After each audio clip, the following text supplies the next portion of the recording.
تم پر مرا ہوا جانور اور بہتا لہو اور سور کا گوشت اور جس چیز پر اللہ کے سوا کسی اور کا نام پکارا جائے اور جو جانور گلا گھٹ کر مر جائے اور جو چوٹ لگ کر مر جائے اور جو گر کر مر جائے اور جو سینگ لگ کر مر جائے، یہ سب حرام ہے۔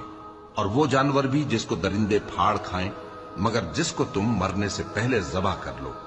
اور وہ جانور بھی جو غیر اللہ کے آستانے پر ذبح کیا جائے، اور یہ بھی کہ پانسوں سے قسمت معلوم کرو، یہ سب گناہ کے کام ہیں۔